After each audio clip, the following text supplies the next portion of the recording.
স্বপ্নের মতো অর্জন, যেন রূপকথার বাস্তবে ধরা দেয়া। বাংলাদেশের ফুটবলের বাস্তবতায় সাফের শিরোপা জয় বিরাট ব্যাপার। সোনালী সেই শিরোপা উঁচিয়ে বীর দর্পে দেশে ফেরার সে দৃশ্য এখনও জলজলে ফুটবল প্রেমীদের স্মৃতিতে। নারী সাফ জয়ের সেই কৃতিত্ব যেমন ফুটবলারদের, একইভাবে দলের কারিগরেরও।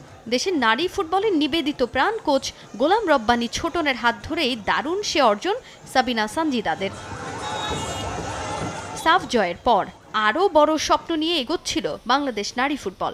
তবে হঠাৎই কোচ ছোটনের চাকরি ছাড়ার সিদ্ধান্তে নেমে আসে কালো ছায়া। অবসরের ঘোষণা দেন ফরওয়ার্ড সিরাজ জাহান স্বপ্না। দেশ ছেড়ে চীনের একাডেমিতে যোগ দেন ডিফেন্ডার আঁখি খাতুন। কোচের বিদায়ের পর ছন্নছাড়া হয়ে পড়ে এই দলটা। গোলাম রব্বানী ছোটনের বিদায় নিয়েছিল নানা গুঞ্জন। শোনা যায় তৎকালীন টেকনিক্যাল ডিরেক্টর পল স্মলের অন্যায় কর্মকাণ্ড সহ্য করতে না পেরে চাকরি ছাড়েন তিনি। এতদিন কিছু না বললেও পরিবর্তিত প্রেক্ষাপটে মুখ খুলেছেন ছোটন। ওই সময় আপনার কাজের আপনি যে স্মুথলি কাজ করবেন, কাজের পরিবেশটা আসলে ডিফিকাল্ট হয়ে গেছিলো। এই জন্যে আপনার হলো যে আমি উপলব্ধি করতে পারছি যে এখানে এখন থাকাটাই হলো আপনার হলো ঠিক হবে না।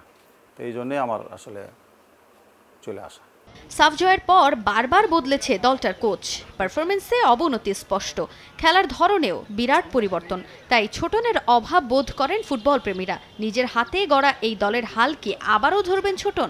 আমি যেখানেই যাই আমার লক্ষ্য থাকে যে ওই টিমটারই বেটার করা। এখন এটা নিয়ে কাজ করতেছি। তবে এটা একটা দিক যে দেশের জন্য তো কাজ করা তো অবশ্যই গৌরবের ব্যাপার। আর প্রত্যেকটা মানুষই চায় যে তার দেশের জন্য কাজ করায়।